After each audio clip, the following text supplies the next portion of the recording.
ಕಳೆದ ಸೋಮವಾರದಿಂದ ಬೆಳಗಾವಿಯ ಸುವರ್ಣಸೌಧದಲ್ಲಿ ಅಧಿವೇಶನ ನಡೀತಾ ಇದೆ. ಇದೀಗ ಬೆಳಗಾವಿಯ ಅಧಿವೇಶನ ವಿಸ್ತರಣೆ ಆಗೋ ಸಂಭವವಿದೆ.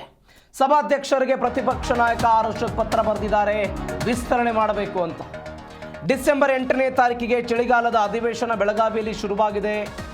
ಇದೀಗ ಅದನ್ನು ವಿಸ್ತರಣೆ ಮಾಡಬೇಕು ಅನ್ನೋದು ವಿಪಕ್ಷ ನಾಯಕ ಆರ್ ಅಶೋಕ್ ಅವರ ಆಗ್ರಹ. ಪತ್ರ ಬರೆದಿದ್ದಾರೆ ಸ್ಪೀಕರ್ ಯುಟಿ ಖಾದರ್ ಅವರಿಗೆ.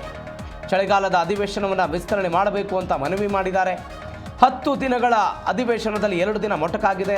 ಅಂದರೆ ಮೊದಲನೇ ದಿನವೂ ಕೂಡ ಸಂತಾಪ ಸೂಚನೆ ಆಯಿತು. HY ಮೇಟಿ ಹಾಲಿ ಶಾಸಕರು ತೀರ್ಕೊಂಡಿರೋ ಕಾರಣಕ್ಕಾಗಿ ಇವತ್ತು ಶಾಮನೂರು ಶಿವಶಂಕರಪ್ಪನವರು ಯಹಲೋಕವನ್ನು ತಿಳಿಸಿದ್ದಾರೆ. ಹೀಗಾಗಿಯೂ ಕೂಡ ಕಲಾಪವನ್ನು ನಾಳೆಗೆ ಮುಂದೂಡಲಾಗಿದೆ. ಹೀಗಾಗಿ ಉತ್ತರ ಕರ್ನಾಟಕದ ಜ್ವಲಂತ ಸಮಸ್ಯೆಗಳ ಬಗ್ಗೆ ಚರ್ಚೆ ಮಾಡಬೇಕಾಗಿದೆ. 1 ವಾರ ಕಾಲ ವಿಸ್ತರಣೆ ಮಾಡಬೇಕು ಅಂತ ವಿಪಕ್ಷ ನಾಯಕ ಆರ್ ಅಶೋಕ್ ಅವರು ಪತ್ರವನ್ನು ಬರೆದಿರೋದು. ಅಂದರೆ ಅಧಿವೇಶನ ಶುರುವಾಗೋದಕ್ಕಿಂತ ಮೊದಲು ಕೂಡ ಬಿಜೆಪಿಯ ನಾಯಕರು ಸರ್ಕಾರವನ್ನು, ಸಿದ್ದರಾಮಯ್ಯನವರನ್ನು, DCM DK ಶಿವಕುಮಾರ್ ಅವರನ್ನು ಆಗ್ರಹಿಸಿದರು. ಉತ್ತರ ಕರ್ನಾಟಕದ ಬಗ್ಗೆ ಚರ್ಚೆ ಮಾಡಬೇಕಂದ್ರೆ ಕೇವಲ 10 ದಿನಗಳ ಅಧಿವೇಶನ ಸಾಕಾಗೋದಿಲ್ಲ.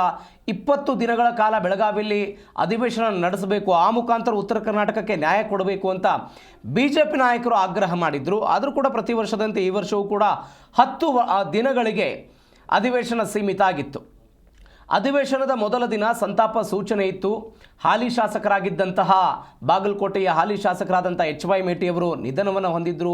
ಆ ಕಾರಣಕ್ಕಾಗಿ ಅವರಿಗೆ ಸಂತಾಪ ಸೂಚನೆಯನ್ನು ಮಾಡಿ ಸದನವನ್ನು ಮಾರನೇ ದಿನಕ್ಕೆ ಮುಂದೂಡಲಾಯಿತು. ಮಂಗಳವಾರದಿಂದ ಸದನ ಶುರುವಾಯಿತು. ಮಂಗಳವಾರ, ಬುಧವಾರ, ಗುರುವಾರ, ಶುಕ್ರವಾರ ಕೇವಲ 4 ದಿನಗಳು ಮಾತ್ರ ಸದನ ನಡೀತು. ಒನ್ಸ್ ಅಗೇನ್ ಸ್ಯಾಟರ್ಡೆ ಮತ್ತು ಸಂಡೇ ಕಾರಣಕ್ಕಾಗಿ ಅಧಿವೇಶನ ನಡೀಲಿಲ್ಲ. ಇವತ್ತು ಒನ್ಸ್ ಅಗೇನ್ ಶುರುವಾಗಬೇಕಾಗಿತ್ತು. ಆದರೆ ದಾವಣಗೆರೆಯ ಶಾಮನೂರು ಶಿವಶಂಕರಪ್ಪನವರು ನಿಧನ ಹೊಂದಿದ ಹಿನ್ನೆಲೆ ಇವತ್ತು ಕೂಡ ಹಾಲಿ ಶಾಸಕರವರು ಸಿಟ್ಟಿಂಗ್ MLA ಆಗಿರೋದ್ರಿಂದ ಇವತ್ತಿನ ಸದನವನ್ನು ಕೂಡ ನಾಳೆಗೆ ಬೆಳಗ್ಗೆಗೆ ಮುಂದೂಡಲಾಯಿತು.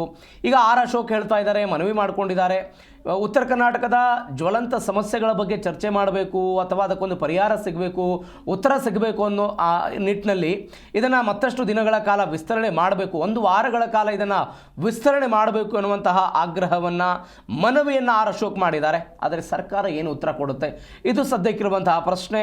ಸರ್ಕಾರದ ಭಾಗ ಏನಾಗಿರುತ್ತೆ, ಸ್ಪೀಕರ್ ಏನು ನಿರ್ಧಾರ ತೆಗೆದುಕೊಳ್ತಾರೆ, ಸರ್ಕಾರದಿಂದ ಉತ್ತರ ಏನು ಬರುತ್ತೆ, ಸದ್ಯಕ್ಕಿರುವಂತಹ ಕುತೂಹಲ.